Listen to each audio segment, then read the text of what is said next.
Dear Heavenly Father, we thank you for another episode, another chance to change lives. I pray that every person who hears this on the other side of this screen has a life that is impacted like never before. Let's get it. In your name. If I call you bro, it means I love you, bro. That means I'll go to war with you. Fire, baby. The reason why you need to know your identity is because when you know who you are, people don't get to define it for you. So when I tell you guys who you have in your circle is important. You're listening to the Bros to Men podcast with Cameron Persad, Jeff T. Osborne, and Roy Red. What's going on, everybody? Welcome to another episode of the Bros to Men podcast, where we bring you content that inspires action.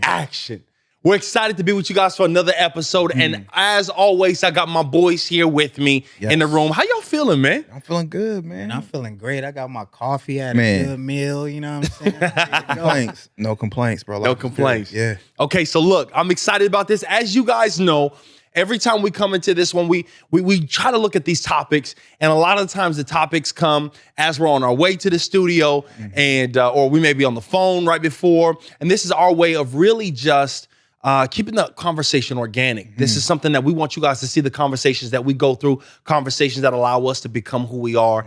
And it's just topics that I think are gonna help you guys out with where you're gonna go. I'm excited for today. You don't even know. I got a topic that I want to talk about. Tell them about it, bro. And I want to ask you guys this question, okay? Have you guys ever been in a place where you're pursuing something that you want to pursue, you're going forward, you're trying to reach goals, and life ain't hitting for you? Like, I'm talking about you get knocked down every which way. People are talking about you. You're coming across all of this nonsense in the process of you wanting to better yourself or reach a new goal. And you ask this question: God, are you mad at me? Like, have y'all ever been to a place where it gets so bad that you have to ask God, like, okay, there ain't no way God gotta be mad at me? Have you guys ever been at that place? And here's what I want to do. I want you guys to share a story almost like you feel like, man, you've been kind of you've been let go, maybe abandoned a little bit. You've been left on a cliffhanger. I want you guys to dive into that in this session. Let's talk about in this podcast session, in this moment of us just talking. Have you ever had a moment where you felt like God was mad at you? What happened? And walk me through that mindset. That's heavy, man. I mean, for me, I think what's interesting is that a lot of times it's not just one thing. It could be a season. It could be years of your life, Man.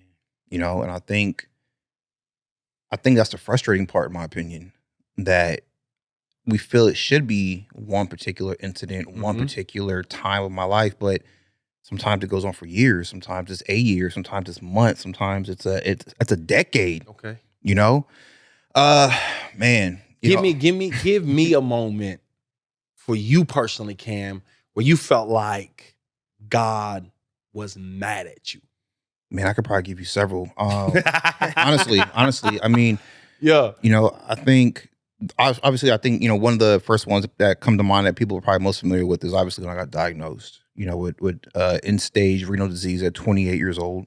That is a terrible, terrible, terrible feeling. Like, you know, we use this term where I mentioned to you in the car. I was like, well, you literally feel like God's least favorite in that moment. You know, and you know, wait, hold on. What do you mean when you say God's least favorite? Like that? I think for me, let's talk about God's favor. God's favor is so good. God's favor is so good, right? Yeah. You know, if he's gonna bring you through it, no matter what it is you're dealing with. But when you're not receiving God's favor, or when you're in moments or seasons that don't feel like God's favor. Right. And I think that's when it feels like God's least favorite. And I think what's even tougher is I think it's to go through something, which, you know, my situation was a unfavorable diagnosis in my 20s. But I think what's even tougher when you're going through that season is when people around you are getting their blessings in their favor. Boy, you better talk about it. You know, like I see everybody else winning around me. I see everybody else healthy. I see everybody else thriving. God, I'm praying for that relationship. Where's my partner at? God, I'm praying for my business. Why is mine failing? God, I'm praying for my health. My boys are out here healthy and thriving and doing all the things I wish I could do. Why am I in this position? And I think that's when you feel like you're God's least favorite. And one of the things that I had shared with you, bro, is like to be a person of faith and to keep and maintain your faith in a season where it's like, God, you're handing me this unfavorable circumstances, but yet you're still the person that's going to bring me through it. You see what I'm saying? So you talk about a test of faith. It's like the person that you feel is putting you in probably one of the most darkest moments of your life is yet the same person or the same God that you pray to bring you through those circumstances. So, I mean, I know we're going to dive into it further and we're going to get deep on this, but I think for me, it's realizing that it's a season and let's just hop into it. Let's dive into a little bit in the mindset. Because for me, it's what it is, a mindset. And it's being reminded of outside of the present, outside of your current circumstance. And that's not easy to do. When you're praying and you're praying and you're praying, but there's nothing moving. And you feel like God is mad at you. You feel like God is mad at you. And then maybe you get through one thing and then there's a second thing. And you get through that second thing and there's a third thing. It's like, okay, so what is it? Right? Or maybe you get through your personal thing and you take a loss in the family. Someone passes away. Right? Or finally, God, I got through that. I'm healed. Now I lost my job. So it's a process. And I like it because I think we're going to dive into the mindset that it takes. Well, you dips. I know you tell us about that mindset. Real quick, I'm reminded of Mike Epps in one of his comedies. He talks about how he was like, I want to give my life to God, but I got to get this money first. Facts. Yeah. And what he means is a lot of times when you give your life to God, all of your karmic debt is front loaded at that moment. Like, all right, you're going to give your life to God. Mm-hmm. You're going to get tested, you know, because you haven't been living right. And, you know, I had my time where I wasn't living right. And, you know, nobody's perfect. But, man, that time when I was, you know, living on D Street, and I had lost my job at the ambulance. I didn't have no money. And at the time, I was living with this girl. And a friend of mine, Pookie Rude, he had stayed the night one night. And I had went to work, and that whole thing happened with the car. Right? And I don't think I've really talked about this side of the story that much. So real quick, snapshot. Somebody just hopped into the Broseman podcast. You've shared that on previous episodes. Right. Yeah. But just like 2 seconds, what happened on the car so they understand the car situation and then go back to the story. So at the time I was driving this 1987 like ugly beige color Honda Civic. And this car, in order to get it to start, I had to treat it like the Flintstones. Like you had to push it, hop in the car, and then turn it over. And Every morning. And it was, you know, 40 degrees that morning, which is cold in Cali. It's cold Right, in Southern yeah. Cali. You know, we don't do all that cold weather. God had woke me up. God woke me up that day because I remember I didn't set my alarm. I was sleeping, and I just heard this voice like Roy, and I was like, yo, what is that? And it was like, Roy, like, get up. And it was just like this powerful, just inner voice. And I remember opening my eyes and it was like, yo, get up because today your life's going to be changed. And I got up and I was like, oh, shoot, I'm late for work. I brushed my teeth real quick, threw on my uniform, hopped in the whip, cranked it over. And I'm on my way to work and I hopped in the diamond lane. And at the time, it was just the diamond lane, wasn't the fast track lane. But they were building the fast track lane. So there was this median between the freeway and the fast track lane, like this wall, right? Okay. So I hopped in there because I was running late and it was traffic. So I was like, I'm gonna just go ahead and get this. So I ain't gonna get no ticket. You know, police, even if they see me, they can't cross the wall, right? And so I was driving, and just to make a long story short, my car broke down. I ended up pushing that car by myself for 2 miles, embarrassed, in the cold, no money, don't know how I'm gonna get my car home. And by the grace of God, the guy who told me off of the freeway said, what mechanic you want me to take your car to? I said, bro, I don't even have no money. He said, you know, I got a break coming up. I'll tow you home. So he told me all the way home, called my work, and they were like, we don't have to let you go. Like, this is like the 4th time something's happened. Wait. I didn't know this. Yeah. When your car, wait, bro, hold on. Because this make you feel like God hates you. Right. Yeah. He wakes you up and I just want to make sure I'm laying the groundwork for this. He wakes you up and tells you, man, your life is gonna change. Most of us would be like, all right, like my life gonna change. Like, Man. you get in the car, your car breaks down, you got no money, you push your car for 2 miles. Late on rent. Then you go and find, man, I ain't got no car, I ain't got no money, I ain't got none of this. The guy tows you home. You call your job to tell your job, yo, look, my car broke down, and they fire you. They let me go. Now, that voice of God waking me up, I didn't know that it was that strong voice until after the fact, because this day changed my life. Because in pushing that car, with tears in my eyes, something told me, like something inside of me said, yo, I ain't gonna never let nothing like this ever happen again. And I, like, you know, when the student's ready, the teacher will appear. So got home, walked in the house, Pookie on the couch, like, what you doing? I thought you were at work. And I'm like, man, my car broke down. I don't even want to talk about it. He's like, on the couch with some dude with like dreadlocks. And I forget this dude's name. And Pookie was like, tell him. And I was like, yo, what's good, bro? Like, what's your name? I forget his name. He's like, tell him. And I'm like, tell me what? And he's like, is so-and-so your girlfriend? And I was like, yeah, that's my girl. And he was like, well, we've been talking for like the last 2 weeks. On top of everything else, now you find like your girl cheating on you.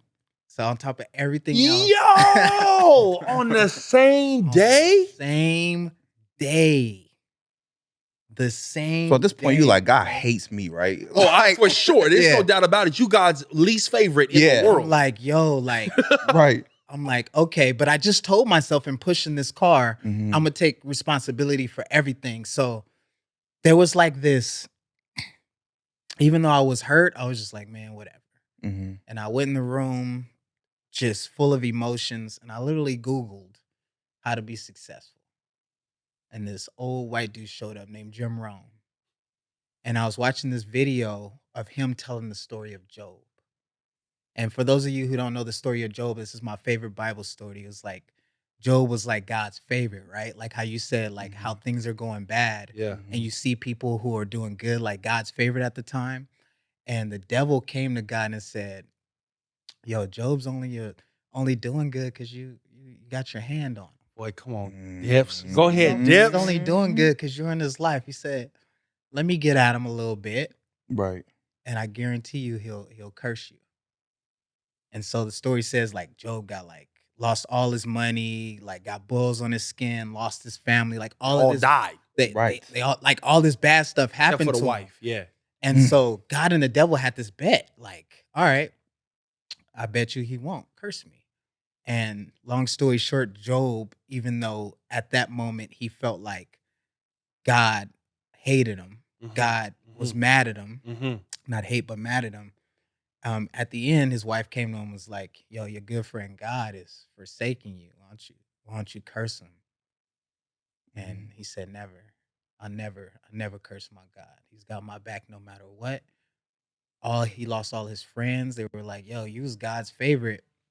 And like you said, even though God put him through that, allowed him to go through that, he also pulled him through that. And he said, never. He still prayed. Bruh, you just mentioned something in that story, and it may be like a very small part. You may not even realize you said it, but I picked up on it. Go ahead.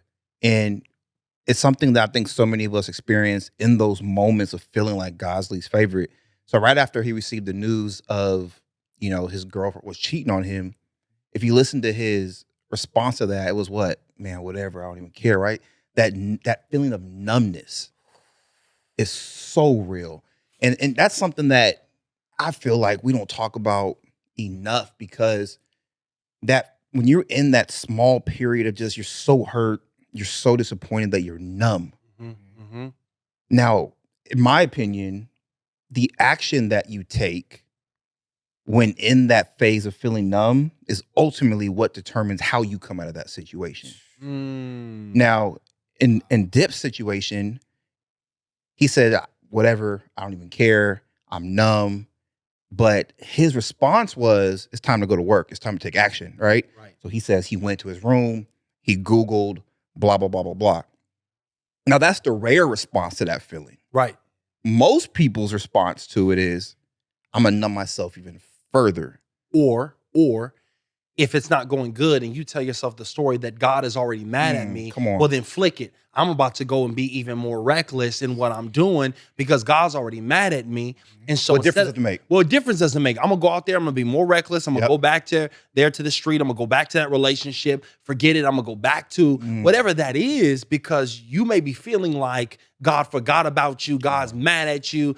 And so why would I continue to do what's right if when I'm doing right, I get the wrong outcome? So how often do we try to predict the outcome that's out of our hands? So what I mean by that is how often do we try to speed up the recovery process, that numbing process, right? Instead of doing the self-work, it's like we say, well, God's already let me down. You know what I mean? How do I put faith, maybe the little bit of faith left that I have, how do I put that into a God that's already left me feeling so defeated? There's a statement that I always use, and I love the story you use of Job. And it looks like the word job in the Bible. So it's not Job, it's the book called Job. Yeah. But some of y'all do need a job. But I'm just saying, Yeah, that part too. Talking about it like the book is called Job. But some of y'all answer is in a job, a J-O-B as well. But I love how you actually began to really dive into that concept of saying, man, how do I move on beyond that? How do I get that place where I move beyond this feeling of feeling despair or feeling frustrated when things aren't going right in my life? Does that give me a green light to wild out? Does that allow me to double down? And I think we have to understand something that it was the biggest lesson that I had to learn in these moments where you feel like God is mad at you, or you feel like you on your last straw, or you got a little ounce of faith left. You have a company that's called moving mountains. But if you don't understand the context before it, it says if you have faith the size of a mustard seed, you can move a mountain. You can say that this mountain be moved and it'll be cast away. And so I love how you talk about it. Whatever that mountain is in our life, whatever that mountain is in that situation, all you need is a little bit. That's it. Like all you need is I'm on my last strand. Good. You got a strand to give. Yeah. Like that last bit of hope. And I think it's important for us to realize, it was something in my life that I had to realize, is your blessing for your life and the breakthrough that you need is never in what has left. It's always in what you have left. Come on. Like it's never in what has left. It's never in the person that's left. It's never in the job that's left. What you need to be able to get to where you need to go in life is never in what's left your life. It's always in what is left in your life. Ooh, that's so good. Yeah. Right. And so Yeah. I think sometimes we discredit what's in our house.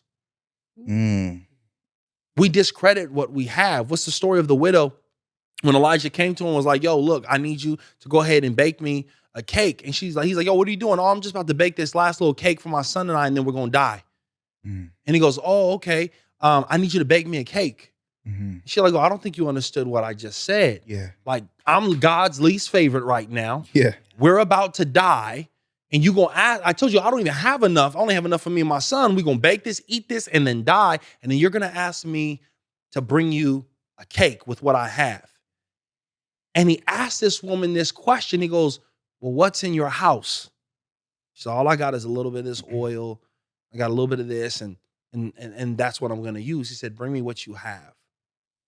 And when she did what she did, God provided so much for her and her son, blessed them so much, because the blessing is never in what has left. It's what you have left. So the question is in these moments when you feel like, is God mad at me? It's these moments where we tell ourselves everything's been taken from me. Well, how do we evaluate that question? Because you were in a position where you were on a bed. Yeah. Dialysis. Yeah. Having your blood cycled through in your, how old were you? 28. 28 years old. You're watching all of the people around you. And mind you, I just want to say this because you won't say it. You had just began a new company and you were crushing it. You started a new company. You started your company in the insurance industry, and you were crushing it, like scaling. And insurance got to deal with life, like life benefits. So how you gonna sell stuff on life benefits, man? And now you're fighting for your life. So the question is while you were in your bed, and you're laying down in that situation, what went through your mind to allow you to recognize, okay, I don't have my strength. Yeah. I don't even have my health right now. What did you tap into in that moment where you felt like God's least favorite? And let me preference this, because there's somebody who's watching this right now who they may not be losing their life physically, or they may be in a battle for their life, but they may feel like they have nothing left, and they're in a situation where they're in a dire situation and it's literally life or death. What do you say to somebody like that when they feel like they're being punished by God or God's forgotten about? It's such a complex answer because it literally took me all 6 years. I sat on that dialysis chair to figure it out. And what I feel is almost interesting about life is that how is it that we oftentimes go through the most when we feel like we have the least? Mm. You know what I mean? Like Mm. when you feel like you've been stripped of everything and you almost want to be like, just leave me alone, right? Like I've been through enough. I've been through 12 rounds of sparring with you. I can't take any more. And it almost feels like I was like, okay, you have nothing left. Now let me put you through it. But why? Because Why happens? there's a lesson that shows you don't need much but your faith. That mustard seed you spoke about, that's all you need. That's it. That's that is the gold that will get you through everything else. You talk about losing your physical health, you talk about losing your physical strength. The doctors will come and they'll tell you and explain to you how it's the number 9 leading cause of death. They'll come and tell you the medication isn't working. They'll come and tell you that this transplant is almost unfathomable that you know nothing about is the only thing that can spare your life. When you have nothing left in that moment, but to almost call on the same God that you felt let you down to get you through it. Sheesh. That is operating at the most vulnerable point. That is when you feel like you're in tattered clothes. Everything's been stripped of me. I have nothing left. Everything you own as material means nothing to you at that point. And I think there's a process that begins to take place where you either withstand that storm that comes and you make it to the other side of that. And I kind of want you to touch on that a little bit as well. I'm gonna lob it to you because I think we've had discussions where you've experienced something very similar in your life. Maybe it's tying it to being incarcerated, but I would love to hear your spin on this. But I think there's a process that begins to take place. And I think when we're in these dire situations and we're praying and we're almost pleading with God, we almost kind of hope that the next day you just wake up and your whole situation changes. But that's never the case. There's this process that takes place. Yeah. And this process that I'm referring to is that there's like this acceptance that has to come first, right? And when I talk about this acceptance, is what I'm referring to is I think we all try to think that if I do this right, and if I read my Bible, and if I do good to people, and I do everything that, you know, Granny instructed me to do growing up and being a good, kind person, and you call on God in these hard times, nothing of this magnitude will ever come my way. But I think that acceptance part is the part when you realize I'm not in control, right? And you start to peel back these layers because you fight it for one. Right. So I'll just use myself an example. When the doctors came in and read me the lab results, Right. now you got to run that again. Dude, look at me. You telling me I got number 9, I have kidney disease? I'm in the gym every day. Dude, I'm on meal prepping. I work out. There's got to be a mistake. Run that again. So there's that denial phase, right?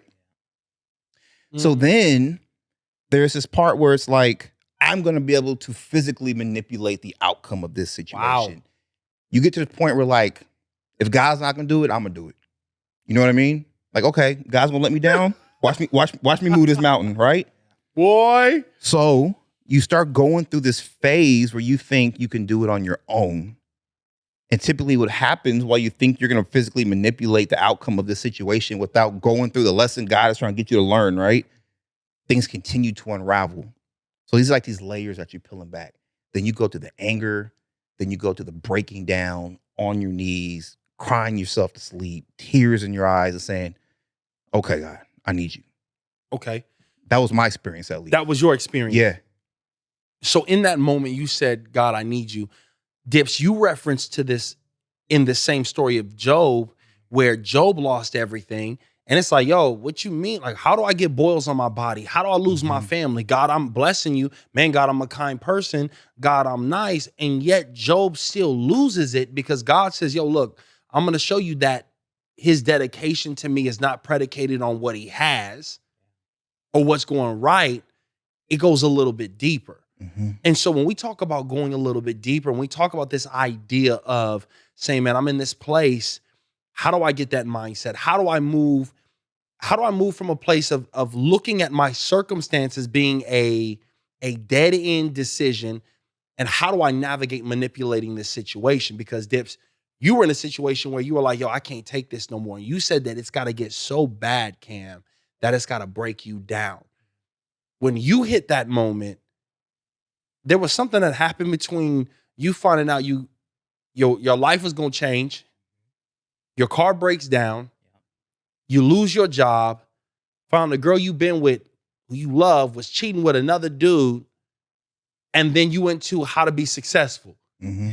That's not the normal reaction. And you were at a breaking point, like Cam said, when he was at a breaking point. What happened between you lost what you thought was a foundation to how do I become successful? That blip, that small space in between those two actions, what happened in between that small space right there?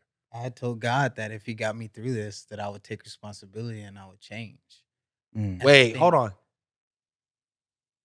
So you almost got an ultimatum. I told God, I said, if you get me through this, I promise you that I would change and start doing the things that I need to do. Yes. Hold on, hold that. Yeah. That was your answer. 17 years to life. You know you're called to do something amazing in life, and you're sitting in a prison cell. Same exact thing. What'd you do? I said, first off, I thought of every prison movie that I ever been through, bro. Yeah, so I turned around to the opposite direction, like, okay, what do I got to do? But the first thing I did was I got on my knees and I started praying. And I said, God, I know that you've been calling me, and I know you've been telling me to do something different. I thought that I could do life my way, manipulation. So it's safe to say that you realized the situation was bigger than you could physically manipulate. Oh, 100%. There was the worst feeling in the world is to know that I was in front of a judge and my life was in their hands. Come on. I wrote all college coaches, football coaches, Coach Tillman from Jackson State. I had coaches from San Diego State. I had coaches writing letters on my behalf like, yo, this is a great man. He could be a great football player. That this not his character. You started writing character references for me. All of these things were going on. And here was this person in front of me telling me who I am. My life was not in my hands, and it was the scariest feeling in the world. Until I realized, God, you're the only one who can get me out of this. Show me where I went wrong so I can correct it and go right. So is one of those layers that you have to pull back a layer of surrendering? When we think God is mad at us, that's just our feelings. He's never mad at us. He's just saying, come back home. Get back to your foundation. Get back to your roots. Okay. Get back to Get back to the roots. Get back to the roots. Get back to your faith. Get back on your knees. We want to control everything. Yeah. Oh, I'm going to go do this. Like we're talking about in the car. I'm going to take 2 years or I'm going to be a fireman. Oh, but I'm going to do this or I'm going to do that. God's like, nah, man, I got a plan. And that right there is gold as well, because very similar to that situation in my situation, I'm sure yours as well. We're talking about 3 circumstances that completely redirected the course of our lives. Facts. So this, prior to my situation, I thought I had a very clear path in life that looked like it was just paved for me. I'm going to do this. I'm going to do that. Then I'm going to get this job. It's just waiting for me. Like, it's already set up. I'm going to get this job, and my life is going to look like this moving forward. Right? Now, that was my thoughts from a preteen. Like, my life is going to look just like this, and everything is in place. The references are in place. The calls have been made. I'm going to get pulled in. I'm going to get that job. Everything was laid out, right? We're talking about complete disruption, because everything I thought I was going to do, I was no longer able to go do, at least on a timeline that I thought I was going to go be able to do it. So I think we've talked about disruption in the past, but I think a big learning curve, if you will, is realizing that these disruptions do occur. Health issues occur. Relationships fail. Jobs fail. Facts. Right? Facts. Disruptions Happen. happen all the time. So I think a big thing is, how do we navigate from those disruptions? It's not like, Dip's answer was he took action, right? He realized, okay, what I've currently been doing has not been working. Therefore, I need to reinvent the wheel, if you will. For me, it was very mental at that point because I realized I'd been living a very cruise control life because I thought I had the map to where I was going. Disruption came and I was forced to learn a new path. I was forced to go through, for the first time in probably a long time, I was forced to be weak physically, emotionally, mentally. I was forced to be the person who didn't have the answers.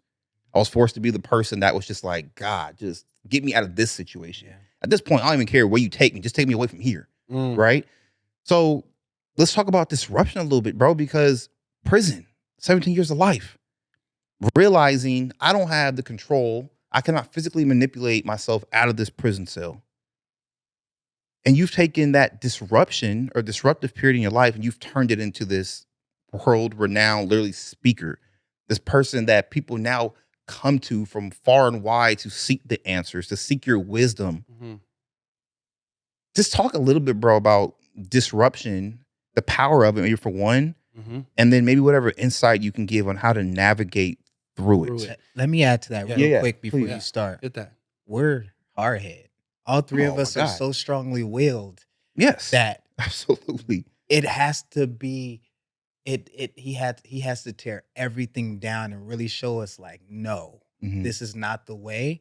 And we'll still push. It has to be torn down all the way for us to go our proper direction. And I think that's why it's so extreme, the things that we've been through, because I was going to be a fireman. Couldn't nobody tell me nothing. And that door had to be closed all the way completely shut for me to not. Where it couldn't be pried open. It couldn't even, it had to be closed all the way shut where God was like, bruh, now get back on track. Yeah, I love how you worded that because we live in a society that tells you, well, if the door is closed, then go through the window. Yeah. If the elevator's bro, take the stairs. Yeah. Like, hold on. Way. Yeah. Hold on. There's a reason why that elevator isn't working for you. There's a reason why that door is shut. There's a reason why you keep going, trying to get into the same industry or the same door again and again and again and again. And you think it's this. And when it's not, you trying to pry the door open. But whenever it's a God thing and you're moving in God's direction, there's a season where it will require more out of you to become more. But the opportunities that come in front of you will not be opportunities that cost you the wrong things. And that's a whole nother conversation. Yeah. But the reality is understanding you ask a question like, man, how do you move from a place where you're there and you're stuck? How do you move from a place where you're like, yo, Jeff, how did you take that disruption and turn it around? And I think it's important for us to understand. I said it once before. I'm going to say it again. My Grammy told me that God will not bless you beyond your last point of disobedience. So you got to figure out, where is that place in your life that you knew you were supposed to go left, but society, the money, the market, the Instagram followers, whatever told you to go right. And so you went with the masses instead of going where you knew you were supposed to go. Everybody told you should be with this person. You should be in that relationship. Where was that area where you recognize, okay, this relationship isn't the best for me, but everybody says we're the perfect fit, so let me go this way. All of these moments, God, see, we got to understand, God is never, how we look at God being mad at us, God is impartial when it comes to us as people. What I mean by that, he's a God of principles. He's not moved by emotion. He's moved by his principles. And when we don't operate in his principles, there's outcomes to not following principles. And sometimes we take things personal when it's actually principle. We make it personal when you should be making it principle, right? So for me, when you ask about that disruption, oftentimes God will allow a disruption to happen. Look at Jonah in the Bible, Jonah in the well. God told Jonah, I want you to go to Nineveh. I've got a word for the people of Nineveh. Jonah says, okay, I'm not going. I don't like Nineveh. I don't like the people. They wicked. They jacked up. The dude forgot what God did for him. He said, I ain't even going. Right. You know what? I'm going to go to Tarshish. I'm going to go to the place where there's business and commerce, and I'm going to go the opposite direction. So he get on the boat, and while he's on the boat, a storm starts cracking off. Now the storm is hitting. Everybody in there praying to their God, trying to figure out who it is. Right. And Jonah's just sitting there on the boat like this. Like, you know what I'm saying? Just sitting there looking. He not saying nothing to nobody until finally like, yo, what's the reason why this is happening? And Jonah goes, you know what? It's me. God told me to go to Nineveh. I'm sorry. Yeah, and I think, you know what? That's my bad. Like, they were going to cast lots to see who was going to get thrown off. Like, they was going to gamble to see. And Jonah was like, yo, that's me. So he goes, yo, just throw me overboard. I'll take this. Yo, if you throw me overboard, I promise you it's going to stop. He gets thrown overboard. Immediately, the storm stops and a giant fish swallows him up. He's in the belly of this fish for 3 days. And watch this. This is why this is huge. I'm going to tie this together because this was the change in my life. Is oftentimes we go through storms and then it gets so bad that we have to remove ourselves from a situation. And when we're in that situation, we get swallowed up by whatever feeling we're in. We get swallowed up by isolation. We get swallowed up by loneliness, swallowed up by depression, swallowed up by anxiety. And it's in these solitude moments, wherever you are at, that it has time for you to think. So he in the belly of the whale, and similar to you, and similar to me, okay, God, I done messed up. Like, God, forgive me. I know what you told me to do. I thought I could do it on my own. I thought I could do it better. And then all of a sudden it says that the fish spit him out on the shore of a beach, and the beach happened to be Nineveh. Wow. So I say that because oftentimes the disruption is for us to recognize that there is a miscalculation in our life and that we have to go and do what we're purposed to do. And eventually that disruption, if you are able to take responsibility, if you're able to recognize that God's not mad at you, he hasn't singled you out, in all actuality, he's trying to save you, you'll realize that you end up in the place that you were supposed to, even though you went through that detour. And so when you ask me what happened for me, I am doing what God originally wanted me to do. It just took your boy 15 years to get to this space because I thought I could run it better. And so for anybody who's watching this, I think it's important for you to recognize and understand that God is not punishing you, he's pruning you. Like, I'm going to say that again. God's not punishing you, he's pruning you. There are things, there are people, there are things that you are involved in your life that God has to cut away because it's robbing you of the fruit that you're supposed to have. And if you're not careful, you're going to think that God is just cutting you and not realizing God's doing surgery with you. He's trying to cut away the things in your life that are not going to help you get to where you want to go. And so when you ask me, bro, what changed it? The first thing was me taking ownership for the decisions that I made. Responsibility. I mean, we can have maybe we should have another session about that, another podcast about that. But the second thing is recognizing that God is not mad at you because he's pinpointing you out to make an example of you. He's trying to let you know, yo, the direction that you're going, who you're becoming, it's not who I want you to be. So let's go ahead and put a stop to where you're going. Let's go ahead and change this situation. And I think oftentimes, bro, most of us end up shipwrecked in the journey called life because we keep trying to chart the course to the same place, not taking all the signs that God is saying, don't go through that door. We're trying to use the engine and the rudders instead of setting sail, boy, and letting God's flow take us. And the word I'm getting is listen, listening to God. Jeff, you got kids. If you tell Jay, clean your room, and he doesn't listen, there's consequences. Absolutely. And he may think you're mad at him. You're not. It's just there's things you need to learn. You need to listen to your father. And I think a lot of times we're so distracted by so much that we aren't listening because he ain't gonna talk to you loud all the time. Sometimes it's just a subtle listening. And kind of a quick story that touches on that listening. I think I was at Starbucks. And God was telling me, and he never tells me to do this. He told me to walk up to this lady and pray for her. And I was like, nah, I'm not doing that. I'm not going to look goofy in here and pray for her. But I've learned through going through so much times of me thinking God's mad at me, like, I got to listen. So I went up to this lady. I said, ma'am, you mind if I just buy you a coffee and pray for you? She goes, oh my God. You're the fourth person to ask to pray for me. Okay, you can pray for me. So I got her a little green tea and I prayed for her and I just walked away. But I felt so joyful, like, dang, God really wanted her to get a message because she was denying that message. And God was like, yo, this plan that I have for all of you is going to happen. And what does Uncle TD say? Not even you could stop your own destiny. And if you don't listen, or if you're distracted and you're drowning out those words, you're going to have times where you feel like God's mad at you until you listen. That's real. You know, I was having a conversation recently, and it kind of has a lot to do with like this disruption we were talking about. And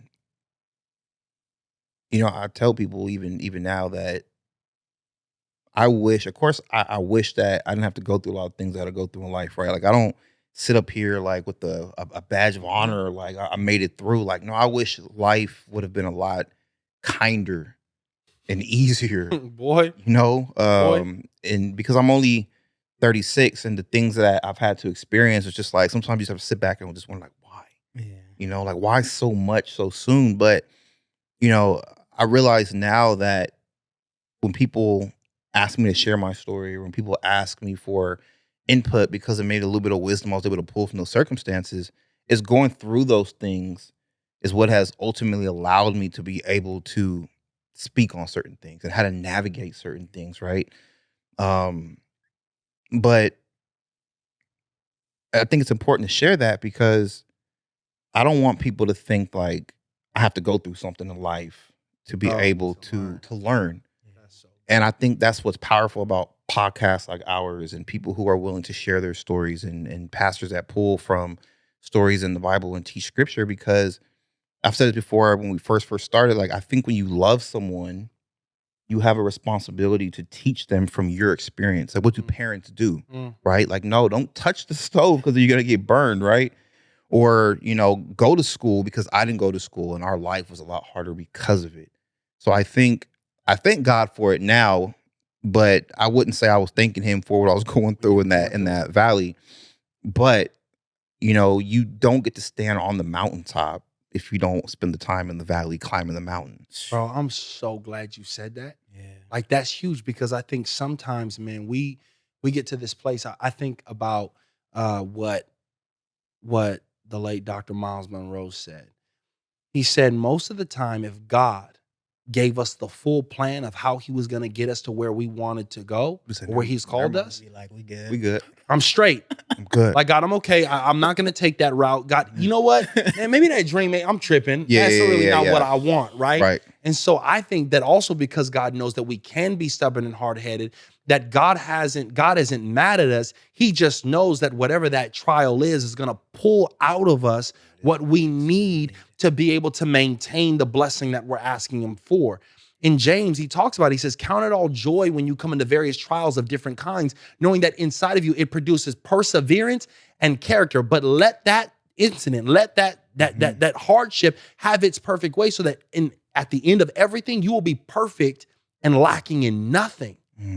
And so if we're not careful, we'll think that God is allowing us to go through things just because he's trying to punish us. Yep. But God's saying, no, you're in the gym of life.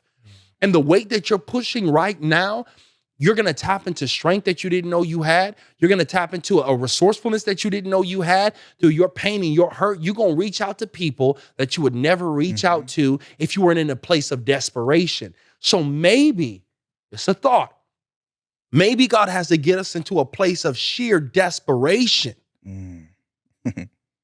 so that he can get us to the place or the people or the relationships that we need to be in. Because if it was up to us, if it was up to you, Cam, if it was up to you, Dips, if God showed you all the stuff that you guys would have to go to even get here, or all of us to get on this podcast, to even have something to say about hardships, whether that's facing 16 years to life incarceration, homelessness, you facing the life that you lived and facing death, and you facing a sheer utter meltdown where people are turning on you, betrayal, all of these things that are happening. If none of that had happened, would you have anything to say? Would you have the stamina to coach people, Dips, and do TED Talks and travel around the world, author books, #1 selling books?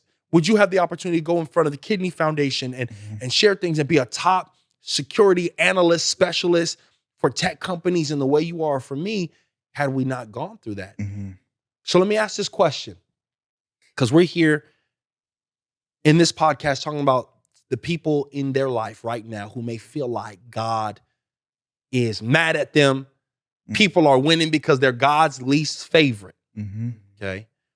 In that moment, I want you guys to give one key lesson.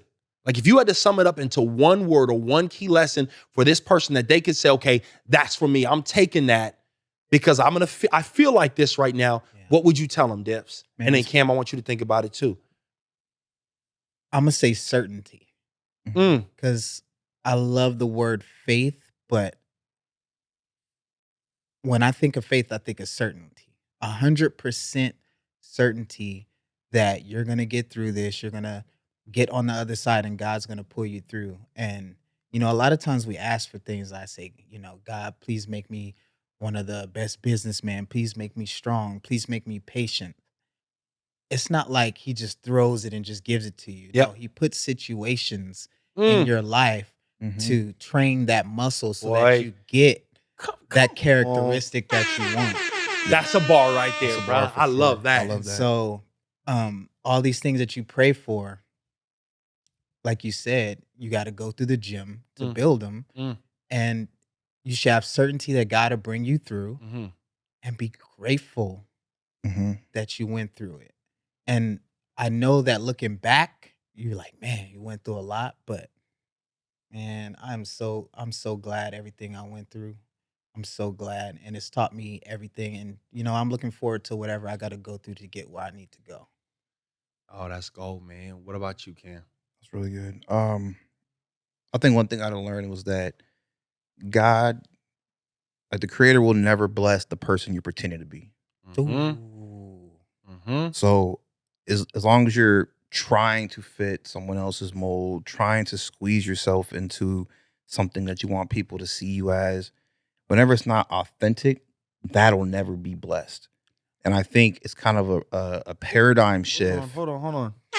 I think it's a paradigm shift because we look at this disruption as a bad thing. But I think it's also a lesson, because I look at the path I was heading at that time, that wasn't my true authentic self.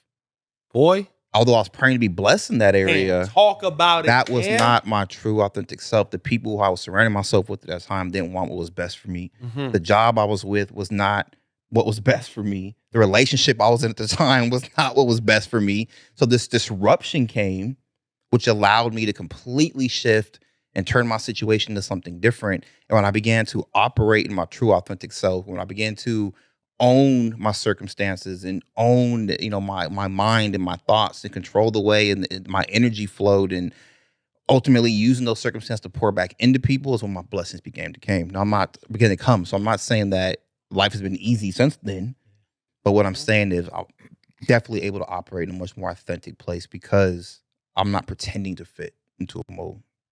Hey, bro. Man, oh, that's so good. I'm just marinating on what you. But hey, I think for me, when you feel like God is mad at you, it's important to understand that He wants nothing. He wants our life to win more than we want us to win for ourselves, because we were created in His image, and He's not a loser. So He doesn't want us to lose. However, I believe that there are moments where He wants us to understand that God's work that He wants to do in our life, whether that's that business, whether it's your family, whether it's you getting to the level of where you want to go, it's just that, it's God's work. And so sometimes He will allow you to come to the end of yourself, because that's where you'll find Him. At the end of your efforts, at the end of your strength, and you have to get to the place where you talked about surrender. You have nothing left. God, if you don't change this situation, it's not going to change. Yep. God, if you don't open this door, it's not going to open. God, if you don't send somebody right now to give me a word, I'm not going to be able to make it. And I think that is the greatest lesson that I've learned, is that the more I'm able to acknowledge the areas that I'm weak, or acknowledge the areas that I can't do it, or acknowledge the areas where this is a God-size, weight, and I'm not God, so I can't live God-size weight, then it has us come to the point where we recognize we need God to finish this, and this is where I think we come to what I call bio moments. And bio moments is an acronym that stands for broken into obedience. Ooh. There are moments where God gives us a bio moment where we get so broken that sometimes your brokenness can break you into a level of obedience that you wouldn't have if you were all held together. Because it's in brokenness that you have vulnerability. It's in brokenness that you can surrender. It's in brokenness, whether that's your relationship, whether that's your health, whatever it may be, you get to a place where you're like, God, I can't do this anymore. I'm done. You were in your bed. You couldn't change your health. You couldn't manipulate to get donors. You had how many donors that God turned 17. on? 17 donors. And I remember the moment that you got a possible one, your blood pressure was high because of the medication you needed to prepare yourself for a donor. Yep. And you called me and said, bro, I didn't get it again. God, you're mad at me. You're in a place where you couldn't change your situation. You couldn't stop them from firing you. But then you looked on the phone and said, okay, how do I become successful? Something's got to change. Yep. I said, God, I can't get myself out of prison, but what I can do is I can rely on you to change my life. And I think when we understand the areas that we're weak, sometimes it's not that God is mad at us. Proverbs 3:6 says this. It says, trust in the Lord with all your heart and lean not on your own understanding. In all your ways acknowledge him, and he will direct your path. He will make your path straight. So I think sometimes when you think that God is being mad at you, he's trying to bring you back to home base, trying to remind you that he's here for you, trying to remind you of your sweet spot and saying, look, you're not being who you're called to be, and ultimately letting you know that You don't have to do it alone. you ain't got to do it alone. You ain't got to do it alone. You got to do it alone. Hey, Hey. hey, close us out, Cam. This episode is so good. If you guys are watching this episode, here's what I want you to do. I want you to comment below a moment that you had, whether it was a bio moment. I want you to comment below and talk about a moment where you felt like God left you, and maybe give somebody else some hope in our thread with all of our listeners who are here and everybody, almost 10,000 people in our Bros to Men community and growing. Let them know what God did on your behalf. But Cam, man, go ahead and close us out of this episode, my man, with something that you want them to know, something that you want them to walk away with, and send them off, bro. Man, I'm going to say this. I am going to say that I love how we're talking about that gym of life, right? That's an amazing acronym. So when you're on your health journey and we're constantly taking assessments of our body and our physique, right? You hear all the time, he looks good, but his legs are small, right? Or his triceps little, but the biceps are overwhelming. So why don't we do the same on our life? Take a look at what areas of your life you're lacking in. What areas of your life need to be brought up, and put the work in. Put the work in. Sometimes I think we overcomplicate it, but I think it's really that simple, right? We go to the gym, bro, can you spot me? Chest kind of small, I need to bring it up. Get you a spotter, take an assessment, watch the film, whatever analogy you want to use. Yeah. And just put the work in, because I think it really is that simple. And again, let's do that word disruption. Let's change that meaning, right?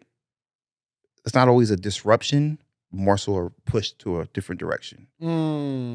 So instead of why me, why the illness, why the brokenness, maybe God's just redirecting us and say, that's not it. Go in this direction so I can bless you there, and you can have the life ultimately that you want.